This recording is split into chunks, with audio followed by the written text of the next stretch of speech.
दोस्तों नमस्कार, स्वागत है आप सभी का। एक बार फिर से आई चलते हैं राजस्थान की ताजा खबरों की ओर। लेकिन उससे पहले अगर आपने अभी तक इस चैनल को सब्सक्राइब नहीं किया तो कर लें, जिससे कि आपको राजस्थान की ताजा खबर रोजाना मिलती रहे।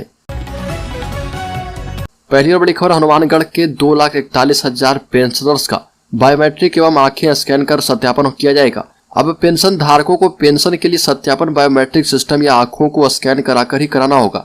दरअसल राज्य सरकार ने सामाजिक सुरक्षा पेंशन योजना में बड़ा बदलाव करते हुए पेंशनर्स के जीवित होने के लिए ओटीपी के जरिए सत्यापन व्यवस्था को बंद कर दिया है। इस व्यवस्था से मोबाइल पर ओटीपी के जरिए होने वाले फर्जीवाड़े पर लगाम लगेगी और पेंशन वितरण की व्यवस्था में पारदर्शिता भी रहेगी। आपको बता दें कि पेंशन के दुरुपयोग की रोकथाम के लिए विभाग के द्वारा इस वर्ष दिसंबर में होने वाले वार्षिक भौतिक सत्यापन में ओटीपी के द्वारा सत्यापन की व्यवस्था को समाप्त करते हुए सिर्फ बायोमेट्रिक सत्यापन का ही विकल्प रखा है।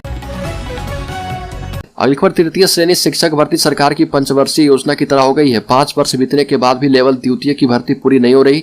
राजस्थान कर्मचारी चयन बोर्ड के द्वारा 46,500 पदों के लिए 4 और 5 फरवरी को तय भर्ती परीक्षा पर संकट के बादल मंडराने लगे।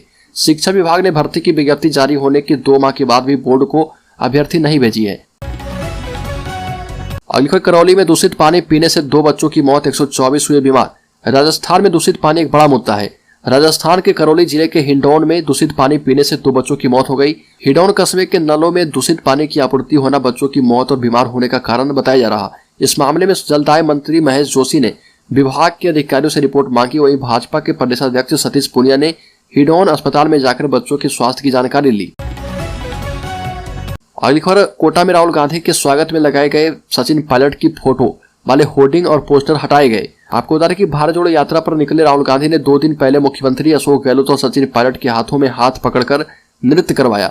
इसके माध्यम से एकजुटता का संदेश देने की कोशिश की गई, लेकिन राहुल की यह कोशिश सफल होती नजर नहीं आती है। राहुल गांधी के स्वागत के लिए सचिन पायलट के समर्थकों के द्वारा लगाए गए होर्डिंग्स, पोस्टर और बैनर हटा दिए गए। इन पर मुख्यमंत्री अशोक गहलोत का फोटो नहीं था।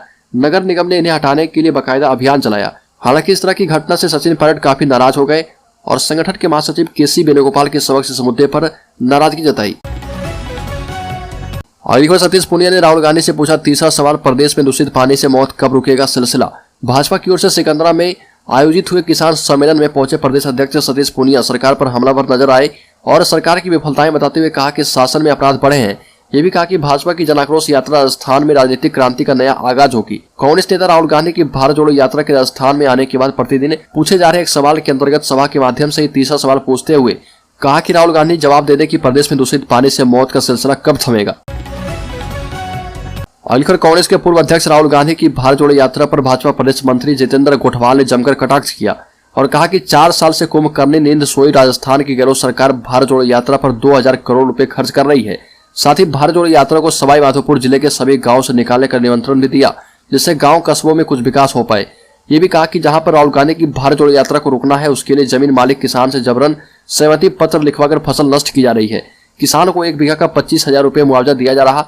जहां जहां भी उन्होंने भारत जोड़ो यात्रा को लेकर तंबू लगाए, वहां के किसान उनके पास आकर अपनी व्यथा बताकर आए हैं। साथ ही ये भी कहा कि जिले के किसानों ने तय कर लिया कि भारत जोड़ो यात्रा जिस दिन सवाई माधोपुर जिले में प्रवेश करेगी, उस दिन वो और जिले का किसान जहां भी जिस स्थिति में होगा, वहां खड़े होकर 10 तक गिनती गिनकर राहुल गांधी को कर्जा माफी का याद दिलाएंगे। ये भी कहा कि राहुल गांधी को कर्ज माफ करना चाहिए किसानों का।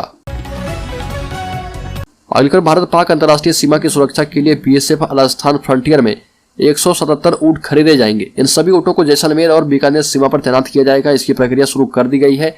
पहले चरण में 36 ऊंट खरीदे गए हैं। थार के मरुस्थल की पश्चिमी सीमा की चौकसी ऊंटों से होती है। बीएसएफ में करीब 5 साल से ऊंटों की खरीद नहीं हो पाई है। अगली खबर, राजू ठेठ हत्याकांड में शामिल 3 आरोपी गिरफ्तार। 2 आरोपी रोहित गोदरा का सोशल मीडिया संभालते हैं। सीकर पुलिस ने गैंगस्टर राजू ठेठ की हत्या के मामले में शामिल 3 आरोपियों को गिरफ्तार कर लिया है। तीनों ही आरोपी बीकानेर जिले के रहने वाले हैं। फिलहाल पुलिस इन तीनों आरोपियों से पूछताछ कर रही है। पुलिस ने शकील खान, गणेश ओझा और राकेश ओझा को गिरफ्तार किया है। इनमें आरोपी गणेश और राकेश ही बीकानेर में रहकर रोहित गोदरा के सोशल मीडिया अकाउंट ऑपरेट करते थे। अगली खबर, कार्तिक भील हत्याकांड मामले में समाज का धरना जारी। सिरोही के कलेक्ट्रेट में भील समाज का धरना जारी है। बरलूड थाना क्षेत्र के उड़ मंडवाड़ा बोर्ड पर 19 नवंबर को पुरानी रंजिश के चलते कार्तिक भील पर कुछ लोगों ने जानलेवा हमला किया था। इस हमले में कार्तिक भील की इलाज के दौरान गुजरात की मेहसाना अस्पताल में मौत हो गई। भील समाज की ओर से धरना प्रदर्शन के लिए बैठे लोगों के भोजन की व्यवस्था धरना स्थल के पास ही की गई है। अगली खबर पीएम मोदी ने झुंझुनू की तारीफ की। प्रधानमंत्री मोदी ने झुंझुनू के वीरों की भूमिका बताते हुए कहा कि यहाँ पर शायद ही कोई परिवार होगा जिसने देश की सेवा में अग्रिम भूमिका नहीं निभाई हो। राज्यसभा सदन को संबोधित करते हुए प्रधानमंत्री मोदी ने उपराष्ट्रपति जगदीप धनखड़ की तारीफ करते हुए कहा कि सामान्य परिवार से ताल्लुक रखने वाले उपराष्ट्रपति जगदीप धनखड़ ने अपने संघर्ष से यह सफल तय किया है। उनकी यह सफलता देश के लोगों के लिए प्रेरणा बनेगी। अगली खबर हनुमान बेनीवाल लोकसभा में फिर से उठाएंगे कमलेश प्रजापति एनकाउंटर मामला। बोले नेताओं ने दिल्ली में जाकर कर दिया सरेंडर।